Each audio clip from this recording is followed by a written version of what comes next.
And say, since your lifespan decreases like the shadow of the setting sun. See it going down there too. People who are lazy and indolent have no sense. Since Dharma practice secures happiness in both this life and the future, people who turn back from it and instead engage in family life have no sense. Since it is certain that one goes to the lower realms by committing evil deeds, people who don't fear the ripening of karma have no sense. People who are unable at present to bear even the touch of a spark of fire, but who expect to be able to endure the hot hells have no sense. Those who are unable to bear even one night of winter, but who expect to be able to endure the cold hells have no sense. People who are unable to bear even 3 days of hunger and thirst, but who expect to be able to endure the misery of a hungry ghost have no sense. Unable to bear the hardship of carrying a load for even a short time. People who expect to be able to endure the misery of a beast of burden have no sense. Since this is the time when one needs good advice, people who don't listen, even when a master teaches, have no sense. How thorough is this teacher? Since this is the time when one has achieved some freedom of choice, people who make themselves the slaves of sense pleasures have no sense. Neglecting to practice the Dharma for even a single moment, people who expect to enjoy abundant happiness in future lives have no sense. Death is your innate possession as soon as you are born. People who feel at leisure to prepare for tomorrow and ignore the proximity of the time of death have no sense. Now you have the choice to go up or down. People who don't engage themselves in Dharma practices that bring liberation have no sense. Samsaric deeds only result in misery. Things that we do here. People who don't abandon this self-created suffering have no sense. Since you wander endlessly in samsara, people who keep on deceiving themselves have no sense. When the degenerate age of this aeon arrives, people are their own deceivers, their own bad counsel, the makers of their own stupidity, lying to and fooling themselves. How sad that these people have human forms but possess no more sense than an ox. Listen once again, you who wish to practice the Dharma from the core of your heart. Do like this. Follow your master and the three jewels with a devotion as constant as the flow of a river. Never stopping, never ending. Care for your followers, attendants, and all other beings with kindness and compassion, as lovingly as a mother cares for her only child. Because them know from you get certain things, followers are coming up. Care for your followers, attendants, and all other beings with kindness and compassion. There was here at Camp Reggae recently, as lovingly as a mother cares for her only child. Gain strength and ability and liberate the enemies of the Buddha Dharma. Be as powerful as the thrust of a thunderbolt. Don't be lazy, but exert yourself in virtuous activities in thought, word, and deed as energetically as a vain maiden whose hair has caught fire.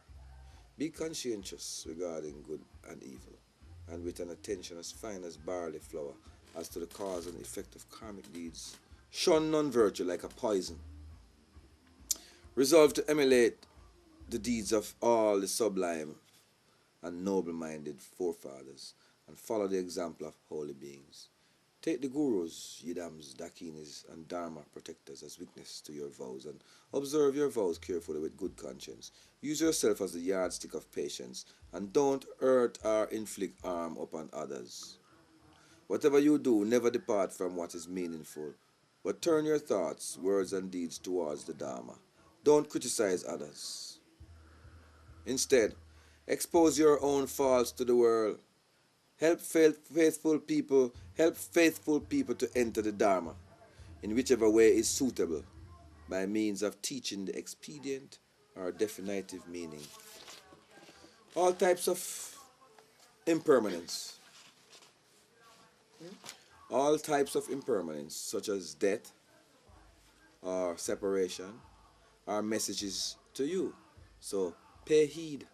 Don't busy yourself with many distracting activities, but relax your body and mind. Practice by applying the profound instructions to your own state of mind. No matter how destitute you may be, don't deceitfully seek food and wealth. When your mind is filled with dread, don't be hostile to obstructing spirits. Even for the sake of a kingdom, don't cause harm to other beings.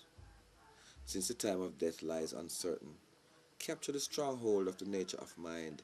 Seek a qualified master. Always venerate him at the crown of your head and develop the yearning of faith and devotion. Since you don't know what is needed in this life, study all the topics of knowledge. No matter what learning you gain, conceit gives foothold to the demon of this disaster. So humble your pride. Once you get this, you're like a god on earth. If people know that you know this and you can read it back to them or repeat it back to them or help somebody, maybe you can do it. Serious karmic, thing. So you have got to humble your pride, it says. Always keep to remote mountain dwellings, since solitude is the source of happiness. Wow.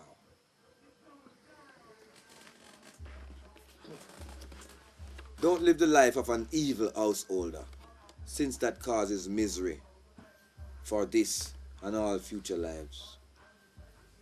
Since companions influence your daily deeds, associate with people who are in harmony with the Dharma. Until you attain, it's true, associates, companions influence your daily deeds. So you be careful where you go, who you mingle with. Because you could get gold here and go down the road and get dirt and roll with it. It's how the mind is. It's the crowd, the mind of the crowd. We haven't watched that yet. The Century of the Self. Have you seen that? No. You just have to see it. I got it on the PC. Oh yeah, we should do that. The Century of the Self. You have to watch it, watch. To see how people manipulate people here in the world. We're living under a manipulation. It's been like this from way back. From all the presidents back. A man called Edward Bernays, the nephew of Sigmund Freud. And they created this psychoanalysis profession. It's an amazing story. You will love it. But it says, all types of impermanence, such as death or separation, are messages to you. So pay heed. Don't busy yourself with many distracting activities, but relax your mind and your body. Practice by applying the profound instructions to your own state of mind. Yes. Until you attain realization through meditation training, don't brag or act in crude ways. Cast away prejudice and partisanship, since they are the chains of samsara. They'll keep you coming back. That's what it means, samsara. Don't be hypocritical or pretentious, because that is scorned and despised by all wise people. Don't remain amidst ordinary people. Evil behavior naturally contaminates. Don't place your trust in any conditioned phenomena. Everything is a magical apparition. Gain certainty in your own mind. The awakened state is not elsewhere.